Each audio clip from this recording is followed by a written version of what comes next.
जय श्री कृष्णा, जय सिया राम। श्री रामचंद्र जी और श्री कृष्ण जी ही परम ब्रह्म है। श्री कृष्ण जी जब कंस ने अक्रूर जी को कृष्ण जी को मथुरा लाने के लिए भेज रहे थे, तो अक्रूर जी ब्रज आए। कृष्ण जी को ले जाने के लिए जब ब्रज में आए तो पहले ही उनको पता था कि कृष्ण जी भगवान है, परम ब्रह्म है। रास्ते भर सोचते आए कि उनको देखेंगे, ऐसे मिलेंगे, वो लोग हमें गले लगाएंगे, ये करेंगे, वो करेंगे। वो पूर्ण रूप से श्री कृष्ण जी के भक्त थे अक्रूर जी। उनको पता था कि श्री कृष्ण जी बलराम जी परम ब्रह्म है। जब वो आए ब्रिज में तो श्री कृष्ण जी से मिले, नंद बाबा से मिले, और कृष्ण जी अक्रूर जी के पैर भी दबाए। भगवान, कई जगह लिखा है कि भगवान अपने भक्तों के भी भक्त हो जाते हैं, और इसमें प्रमाण है कि श्री कृष्ण जी अक्रूर जी के पैर दबा करके उनका थकान दूर किए हैं। तो जब खिला पिला करके भगवान पैर दबा करके उनका थकान दूर करके सुलाए, जब सुबह हुआ तो गोपियां देखी कि कृष्ण जी के दरवाजे पे, नंद बाबा के दरवाजे पे अगर रथ खड़ा है, तो उन्होंने पता लगाया कि ये किसका रथ है। तो जब पता चला गोपियों को कि एक अक्रूर जी आए कृष्ण जी को मथुरा ले जाने के लिए, तो गोपियां उनका नाम क्रूर रख दी। वो बोल रही हैं कि जो हमारे भगवान को हमसे दूर लेकर के जा रहा है, उसका नाम अक्रूर कैसे हो सकता है? वो तो बहुत बड़ा क्रूर आदमी।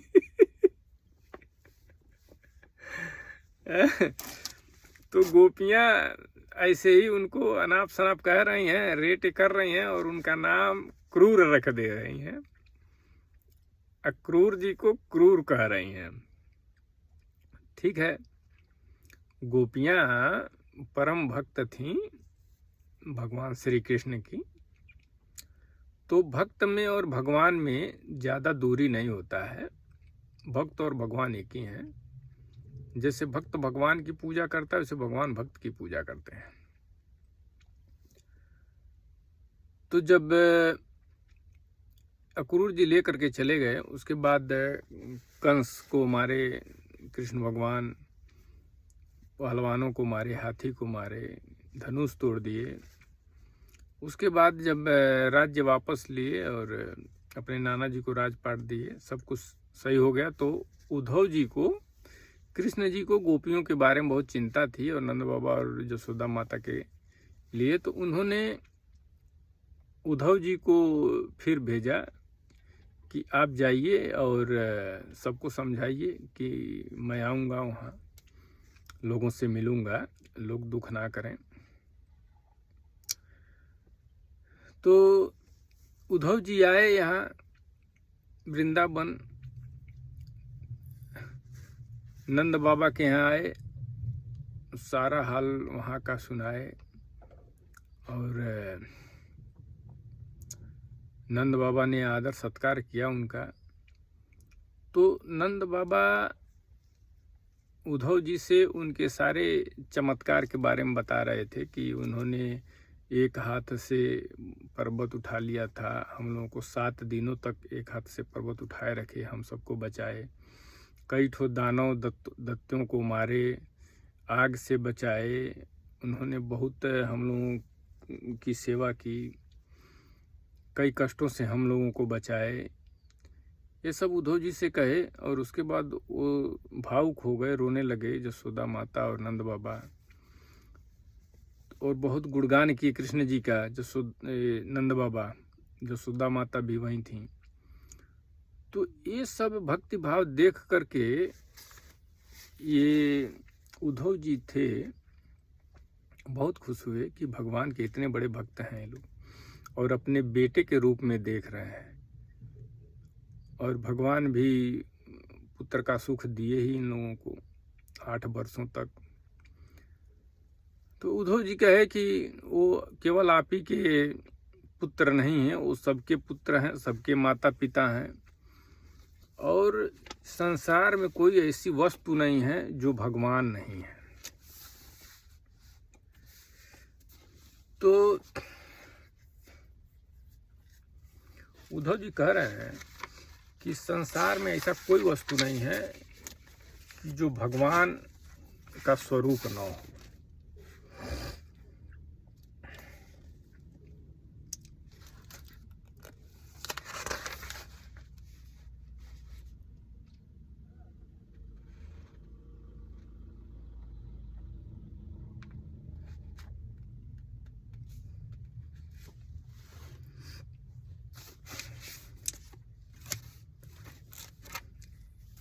अक्रूर जी ये उद्धव जी से यही सब बातचीत हुआ और सो गए उद्धव जी खाना वाना खा करके। उसके बाद सुबह जब हुआ तो गोपियाँ नंद बाबा के घर के सामने रथ देखी, द्वार के सामने। तो वो लोगों के मन में शंका उत्पन्न हो गया और फिर अक्रूर जी को अपशब्द कहने लगी, रेटे करने लगी।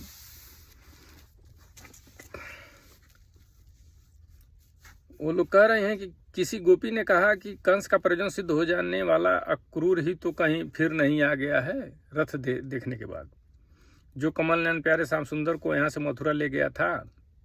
किसी दूसरी गोपी ने कहा क्या अब वह हमें ले जाकर अपने मरे हुए स्वामी कंस का पिंडदान करेगा। अब सोच लीजिए, इतना नाराज है वो लोग कृष्ण जी को ले जाने की वजह से कि शंका व्यक्त कर रही हैं। आए हैं उद्धव जी और अनाप शनाप कह रही हैं अक्रूर जी को। ब्रजवासिनी स्त्रियां इसी प्रकार आपस में बातचीत कर रही थी कि उसी समय नित्यकर्म से निवृत्त होकर उद्धव जी आ पहुंचे। तब तक उद्धव जी आ गए। तब ये लोग देखें तो जैसे वेशभूषा कृष्ण जी का था वैसे भी उद्धव जी भी पहने हुए थे और बहुत सुंदर थे उद्धव जी।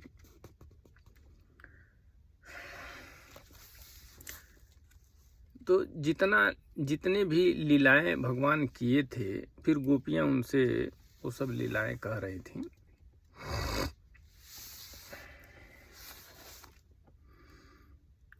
तो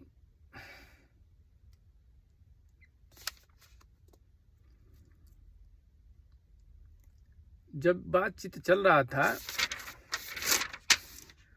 उद्धव जी से और गोपियों से, तो एक भौरा था।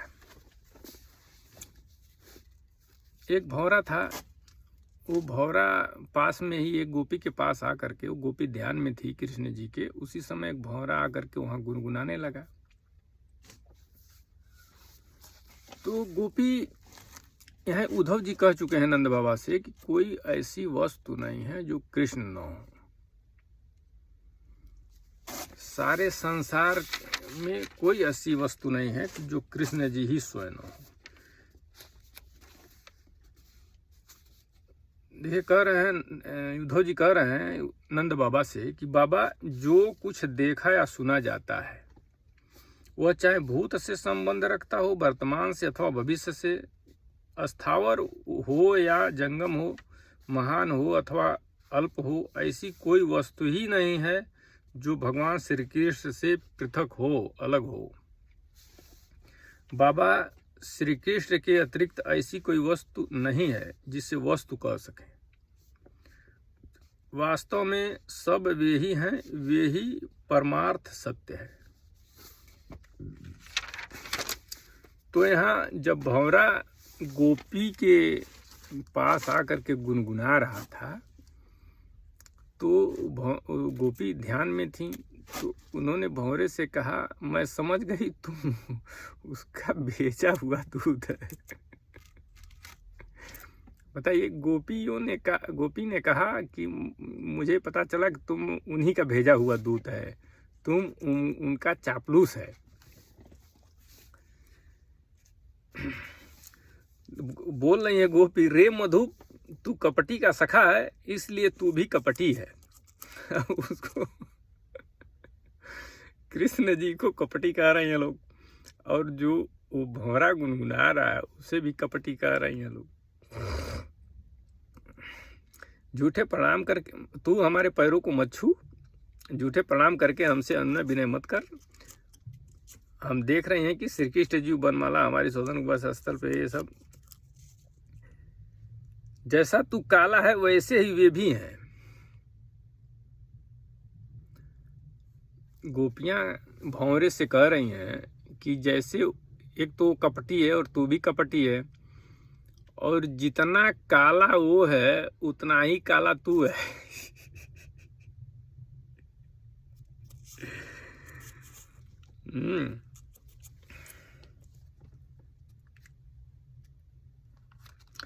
तो कह रहे हैं कि पता नहीं लक्ष्मी जी श्री कृष्ण जी के चरणों में पड़ी रहती हैं। ये जरूर श्री कृष्ण जी चिकनी चुपड़ी बातों में आ गई होंगी और चित्त चोर उनका भी चित्त चुरा लिया होगा। वो लोग करें जैसे हम लोग का चित्र चुरा लिए कान्हा, वैसे ही लक्ष्मी जी का भी चित्र चुरा लिया है, इसीलिए तो चरणों में पड़ी रहती हैं।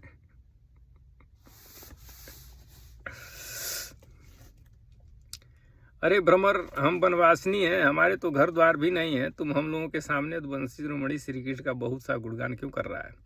ये सब भला हम लोगों को मनाने के लिए तो है।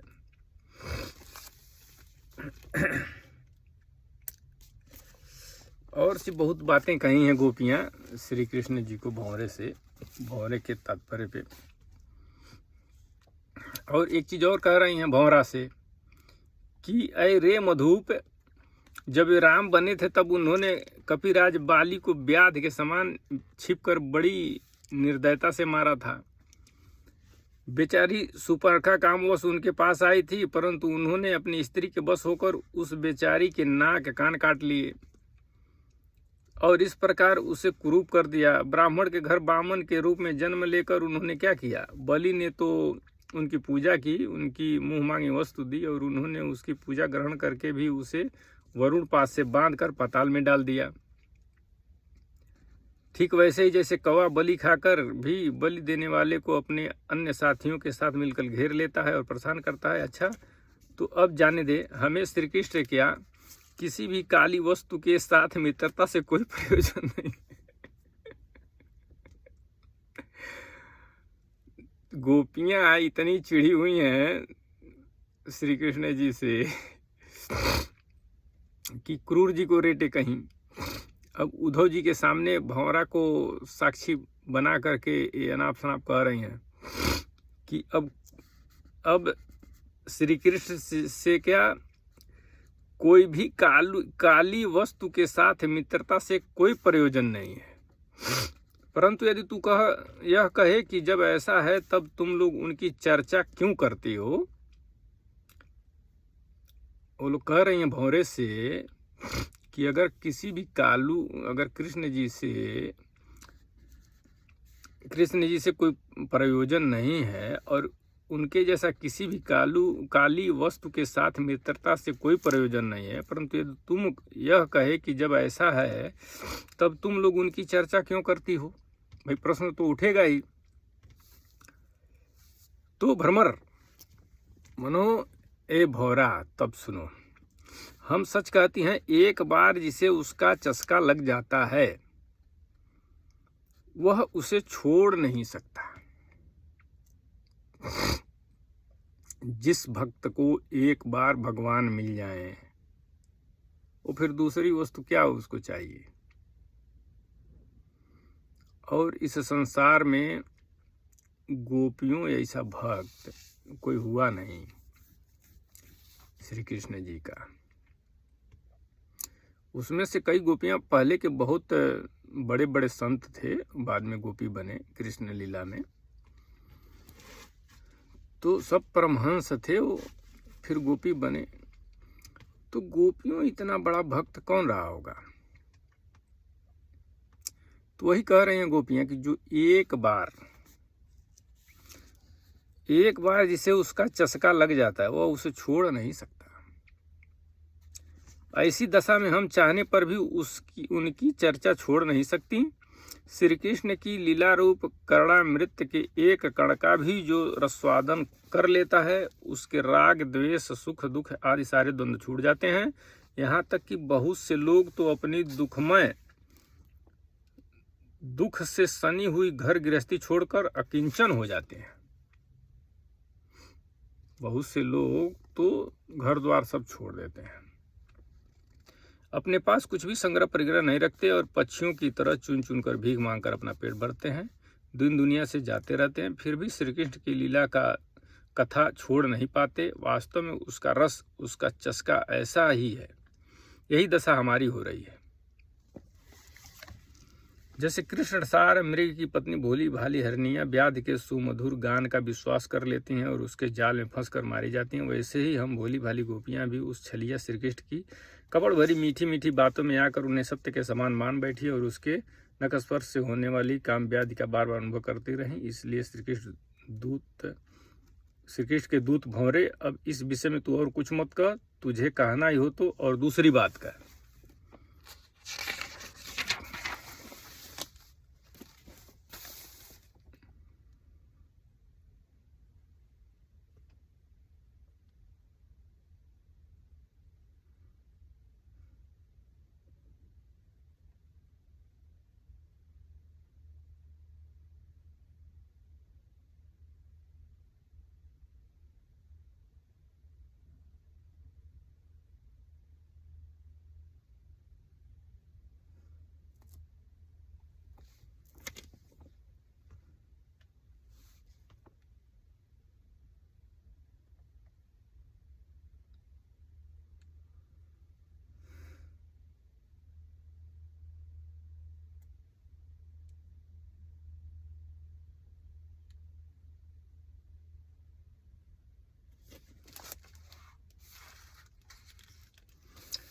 गोपियां कहती हैं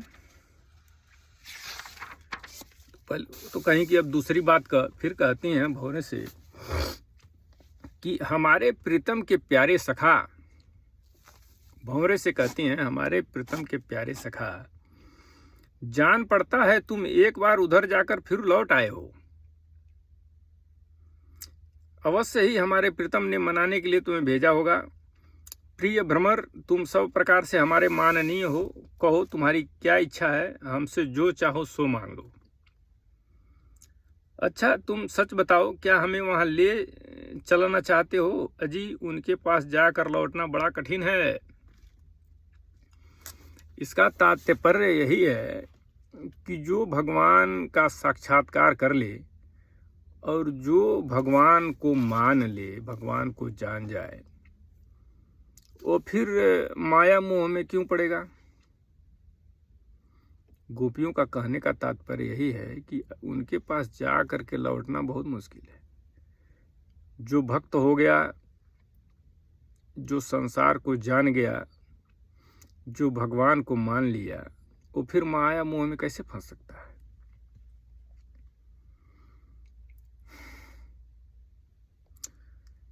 जान पड़ता है तुम एक बार उधर जाकर लौट आए हो। अवश्य ही हमारे प्रीतम मनाने के लिए तुम्हें भेजा होगा। प्रिय भ्रमर, तुम सब प्रकार से माननीय हो, कहो तुम्हारी क्या इच्छा है, हमसे जो चाहो मांग लो। अच्छा तुम सच बताओ, क्या हमें वहां ले चलना चाहते हो?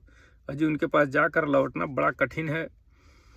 हम तो उनके पास जा चुकी हैं, परंतु तुम हमें वहां ले जाकर करोगे क्या?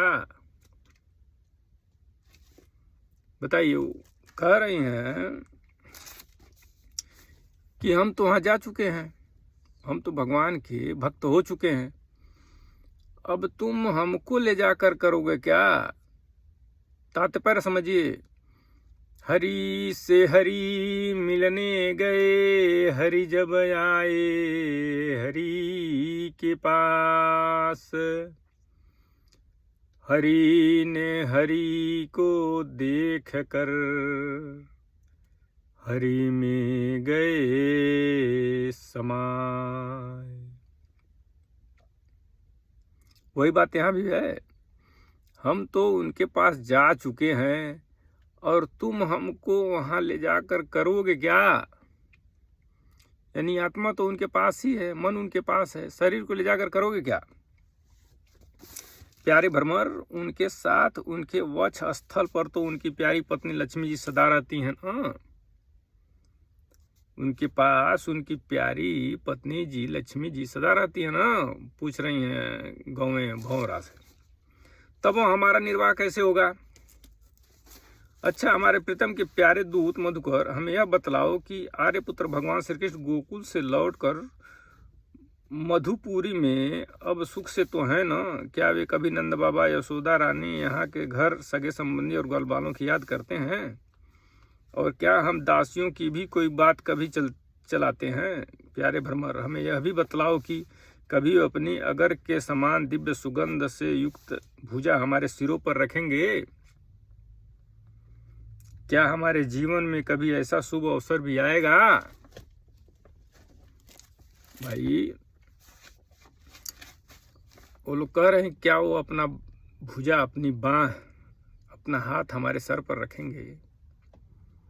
बताइए कितनी बड़ी भक्त हैं वो लोग भगवान की।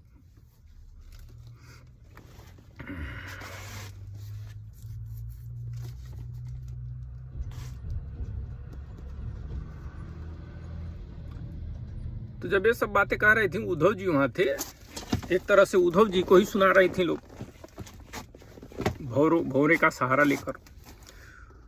तो उद्धव जी जब ये सब देखे तो उद्धव जी कह रहे हैं गोपियों से, कहो गोपियों, तुम कृत हो, तुम्हारा जीवन सफल है। देवियों, तुम सारे संसार के लिए पूजनीय हो, क्योंकि तुम लोगों ने इस प्रकार भगवान श्री कृष्ण को अपना हृदय, अपना सर्वस्व समर्पित कर दिया। दान, व्रत, तप, होम, जप, वेदाध्ययन, ध्यान, धारणा, समाधि और कल्याण के अन्य विविध साधनों के द्वारा भगवान की भक्ति प्राप्त हो, यही प्रयत्न किया जाता है। यह बड़े सौभाग्य की बात है कि तुम लोगों ने पवित्र कीर्ति भगवान श्री कृष्ण के प्रति वही सर्वोत्तम प्रेम भक्ति प्राप्त की है और उसी का आदर्श स्थापित किया है, जो बड़े बड़े ऋषि मुनियों के लिए भी अत्यंत दुर्लभ है। सचमुच यह कितने सौभाग्य की बात है कि तुमने अपने पुत्र, पति, देह, स्वजन और घरों को छोड़कर पुरुषोत्तम भगवान श्री कृष्ण को, जो सबके परम पति हैं, पति के रूप में वर्ण किया है। महाभाग्यवती गोपियों, भगवान श्री कृष्ण के वियोग से तुमने उन इंद्रियातीत परमात्मा के प्रति वह भाव प्राप्त कर लिया है जो सभी वस्तुओं के रूप में उनका दर्शन कराता है। सभी वस्तुओं के रूप में उनका दर्शन कराता है। जो भी वस्तु है वो भगवान का स्वरूप है। अगर इस भाव को लोग जान जाएं, मान लें, जानते तो बहुत लोग, मैं भी जानता हूं, लेकिन मान नहीं पा रहा हूं। मानता हूं लेकिन अभी इसमें गृहस्थ आश्रम में धन का चिंता लगा हुआ, भाई पैसा कहां से आएगा?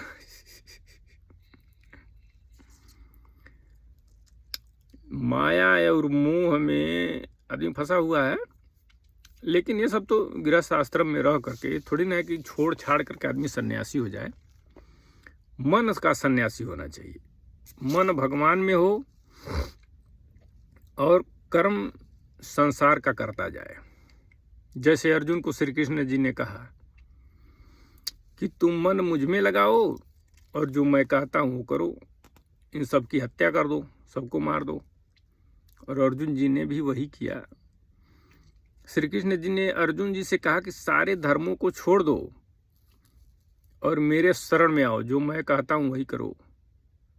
सारे धर्मों को छोड़ दो, यानी गृहस्थ धर्म, सन्यास, वैराग्य, सारे धर्म को छोड़ दो, मेरे शरण में आ जाओ, मैं जो कहता हूं वही करो। श्री कृष्ण जी ने अर्जुन जी से कहा। और अर्जुन जी ने तो सन्यास पहले ही ले लिया था, धनुष फेंक दिए थे और कहे थे कि न हमको राज्य चाहिए, न तो धन दौलत, न मुझे लड़ाई झगड़ा चाहिए। इसका मतलब यह सन्यास का ही प्रमाण है कि ना तो धन दौलत चाहिए, ना लड़ाई झगड़ा चाहिए, न राज्य की कामना हो, किसी चीज़ की कामना न हो। वो सन्यास है। और अर्जुन जी ने कह दिया श्री कृष्ण जी से कि हमें कुछ चाहिए ही नहीं, मैं नहीं लड़ाई करूंगा, धनुष वनुष फेंक दिए, रोने लगे। तब श्री कृष्ण जी ने कहा कि तुम सारे धर्मों को छोड़ दो और मेरे शरण में आ जाओ, जो मैं कहता हूँ वही करो। यानी सारे धर्मों में सन्यास भी है, गृहस्थ भी है, कोई सारी चीज़ें हैं, सबको छोड़ दो, हमारे शरण में आओ, मैं जो कहता हूँ वही करो। उसके बाद अर्जुन जी ने युद्ध किया, सबको मारे, लाखों लोगों को मारे, लेकिन कोई दोष नहीं लगा। क्यों? क्योंकि मन भगवान में था उनका। जब मन भगवान में रहेगा और संसार का कार्य आप करते रहेंगे तो यही परम भक्ति है। और कुछ इसमें जानना ही नहीं है। विदेह राज जो जनक जी थे, क्या थे? सांसारिक कार्य तो कर रहे थे, तभी तो सीता जी का पोषण पालन हुआ, शादी ब्याह हुआ श्री रामचंद्र जी के साथ, सारे धन कमंडल हुए, सारे ड्रामा हुए। उस सन्यासी मन के थे, उन्होंने कोई वन में जाकर तपस्या थोड़ी कर रहे थे जनक जी। मन का सन्यासी होना चाहिए, बाकी संसार का जो कार्य है वो करते रहना चाहिए। वही उद्धव जी कह रहे हैं कि तुम लोगों का अभाव मेरे सामने भी प्रकट हुआ, यह मेरे ऊपर तुम देवियों की बड़ी ही दया है।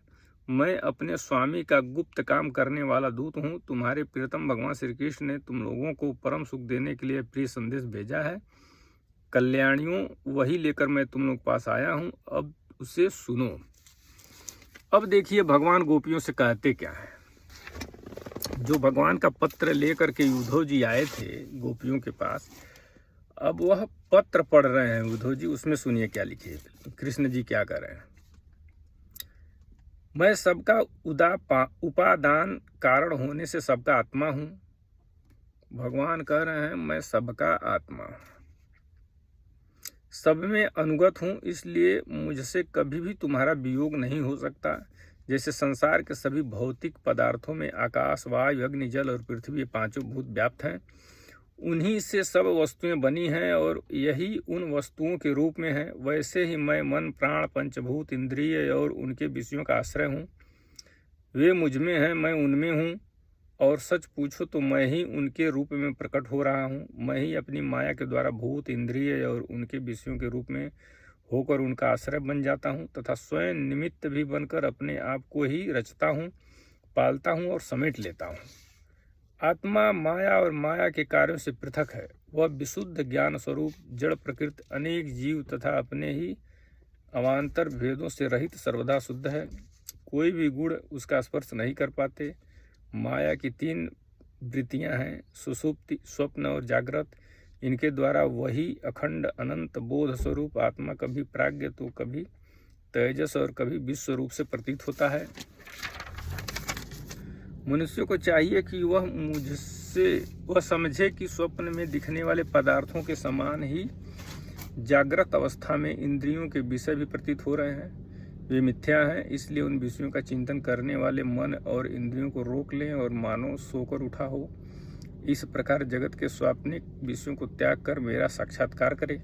जिस प्रकार सभी नदियां घूम फिरकर समुद्र में ही पहुंचती हैं, उसी प्रकार मनस्वी पुरुषों का वेदाभ्यास, योग साधना, आत्मानात्म विवेक, त्याग, तपस्या, इंद्रिय संयम और सत्य आदि समस्त धर्म मेरी प्राप्ति में ही समाप्त होते हैं। सबका सच्चा फल है मेरा साक्षात्कार, क्योंकि ये सब मन को निरुद्ध करके मेरे पास पहुंचते हैं। गोपियों, इसमें संदेह नहीं कि मैं तुम्हारे नयनों का ध्रुव तारा हूँ, तुम्हारा जीवन सर्वस्व हूँ, किंतु मैं जो तुमसे इतना दूर रहता हूँ उसका कारण है वह यही कि तुम निरंतर मेरा ध्यान कर सको। शरीर से दूर रहने पर भी मन से तुम मेरी सान्निध्य का अनुभव करो, अपना मन मेरे पास रखो। श्री कृष्ण जी गोपियों से कह रहे हैं कि अपना मन मेरे पास रखो, बस मन, बाकी संसार का कार्य तो करते ही रहना है, जैसे अर्जुन कर रहे थे।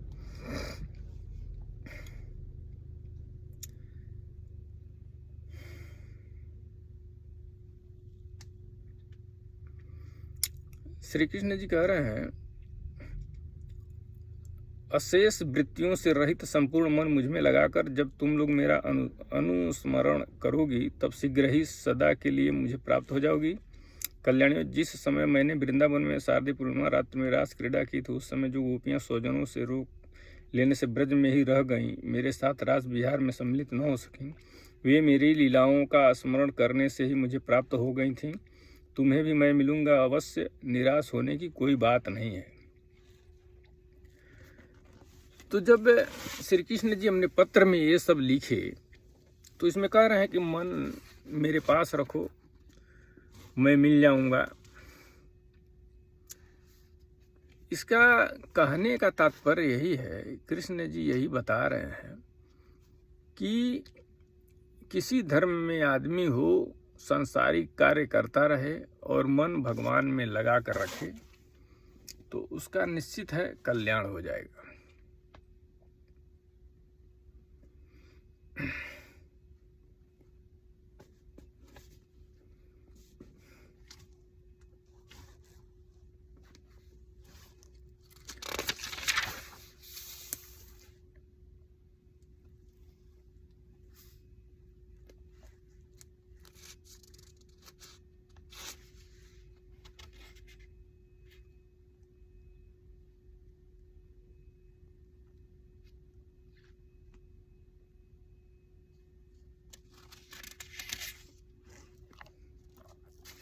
उसके बाद सारी गोपियाँ उद्धव जी को बता रही थी, ये नदी है, यहाँ उद्धव जी कृष्ण जी नहाते थे, इस वन में घूमते थे, गायों को यहाँ चराते थे। तो जितने दिन तक उद्धव जी रहे ब्रज में, 2-3 महीना तक रहे, तो यही सब कहानी देखते रहे, सुनते रहे, वो भी जाते रहे इधर उधर, यानी भक्ति में सराबोर हो गए उद्धव जी।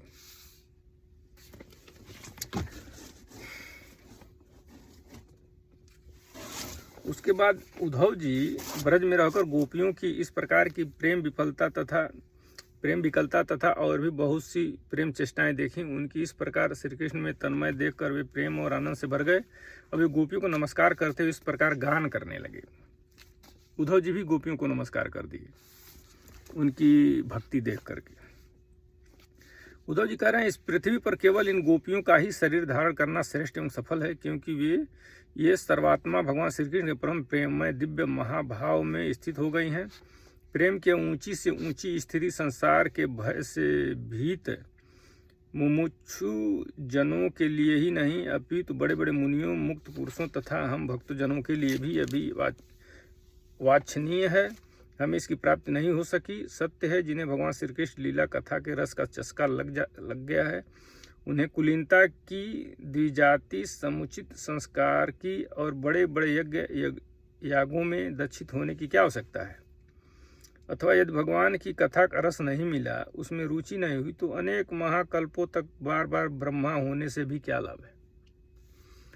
अगर भगवान के कथा प्रसंग में प्रेम नहीं है तो कई कल्पों तक ब्रह्मा होने से भी क्या फायदा है, उद्धव जी कह रहे हैं। और कह रहे हैं, गोपियों के आगे तो हम भी कुछ नहीं है। जो स्थिति गोपियों की है भक्ति की, वो हमारी भी नहीं है, हालांकि वो कृष्ण जी के मित्र हैं उसके बाद भी। कह रहे हैं, कहाँ ये बंचरी आचार ज्ञान और जाति से हीन गांव की गंवार ग्वालिने, और कहाँ सच्चिदानंद भगवान श्री कृष्ण में अनन्य परम प्रेम। बहुत धन्य है, धन्य है। इससे सिद्ध होता है कि कोई भगवान के स्वरूप और रहस्य को न जानकर भी उनसे प्रेम करे, उनका भजन करे, तो स्वयं अपनी शक्ति से, अपनी कृपा से उसका परम कल्याण कर देते हैं। ठीक वैसे ही जैसे कोई अनजाने में भी अमृत पी ले तो वह अपनी वस्तु शक्ति से ही पीने वाले को अमर बना देती है। अगर कोई अमृत पी ले भूल से तो भी अमर हो जाएगा। उसी प्रकार गंवार हो या कोई भी हो, जो श्री कृष्ण भगवान की भक्ति कर ले वो भक्त हो जाएगा। उसमें बहुत पढ़ा लिखा और होशियार होने की जरूरत नहीं है, बहुत ज्ञानी होने की जरूरत नहीं है। केवल भगवान की भक्ति हो जाए बस, वो उसका कल्याण हो जाएगा। ये उद्धव जी कह रहे हैं।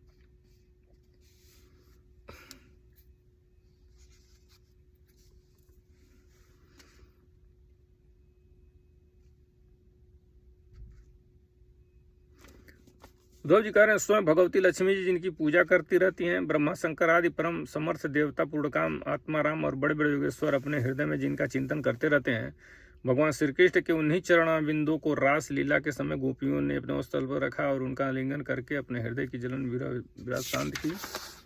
नंद बाबा के ब्रज में रहने वाली गोपांगनाओं की चरण धूलि को मैं बारंबार प्रणाम करता हूँ। कह रहे हैं उद्धव जी, नंद बाबा के ब्रज में रहने वाली गोपांगनाओं की चरण धूलि को मैं बार बार प्रणाम करता हूँ, उसे सिर पर चढ़ाता हूँ। इन गोपियों ने भगवान श्री कृष्ण की लीला कथा के संबंध में जो कुछ गान किया है वह तीनों लोगों को पवित्र कर रहा है और सदा सर्वदा पवित्र करता रहेगा।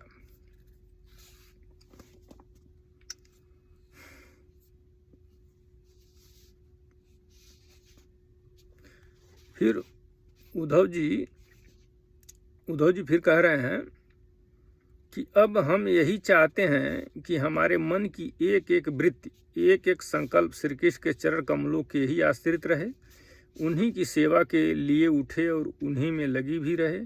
हमारी वाणी नित्य निरंतर उन्हीं के नामों का उच्चारण करती रहे और शरीर उन्हीं को प्रणाम करने में, उन्हीं के आज्ञा पालन और सेवा में लगा रहे।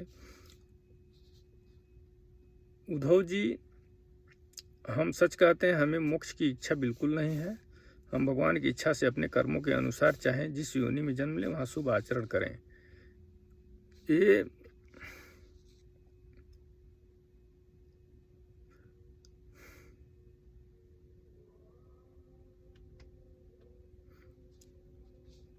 नंद बाबा और गोपी लोग कह रहे हैं उद्धव जी से कि मोक्ष की इच्छा बिल्कुल नहीं है। हम भगवान की इच्छा से अपने कर्मों के अनुसार चाहें जिस योनि में जन्म लें वहाँ शुभ आचरण करें, दान करें और उसका फल यही पावें कि हमारे अपने ईश्वर श्री कृष्ण में हमारी प्रीति उत्तरोक्त बढ़ती रहे। प्रिय परीक्षित, नंद बाबा आदि गोपों ने इस प्रकार श्री कृष्ण भक्ति के द्वारा उद्धव जी का सम्मान किया। अब वे भगवान श्री कृष्ण के द्वारा सुरक्षित मथुरापुरी में लौट आए। वहाँ पहुंचकर उन्होंने भगवान श्री कृष्ण को प्रणाम किया और उन्हें ब्रजवासियों की प्रेम भरी भक्ति का उद्वेग जैसा उन्होंने देखा था वो कहा सुनाया। उसके बाद नंद बाबा ने जो भेंट जो सामग्री दी थी वो उनको वासुदेव बलराम जी को और राजा उग्रसेन को दे दी।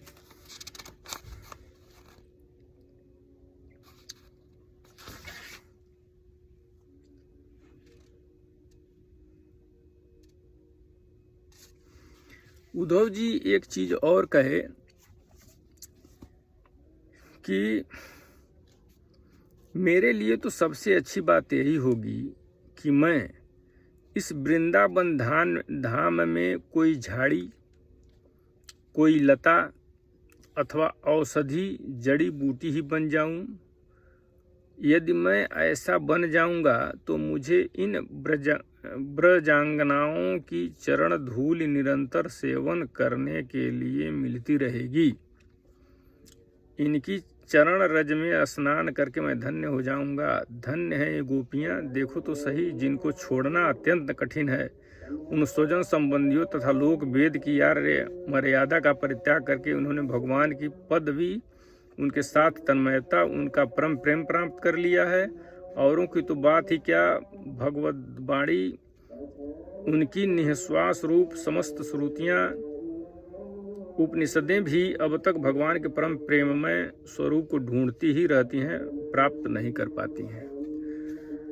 जो भक्ति गोपियों को प्राप्त हुई वो न तो श्रुतियों को प्राप्त हो पाई और न वेद वाणियों को। और उद्धव जी लता और झाड़ी बन करके गोपियों के चरण धूल अपने ऊपर देखना चाहते हैं, बताइए। यानी गोपियों इतना भक्त भगवान का कोई हो नहीं पाया। जय श्री कृष्णा, जय सिया राम। भोजपुरी में एक गीत है, गोपियां गाती हैं कृष्ण जी के लिए। सखी हो श्याम नहीं घर आए, की घेरी कारी बदरिया ना सखी हो, श्याम नहीं घर आए।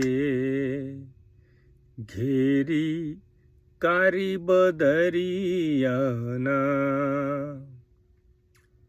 यानी बदरी घेरी हुई है, बारिश आने वाली है और अभी तक श्याम नहीं आए। जय श्री कृष्णा, जय सिया राम।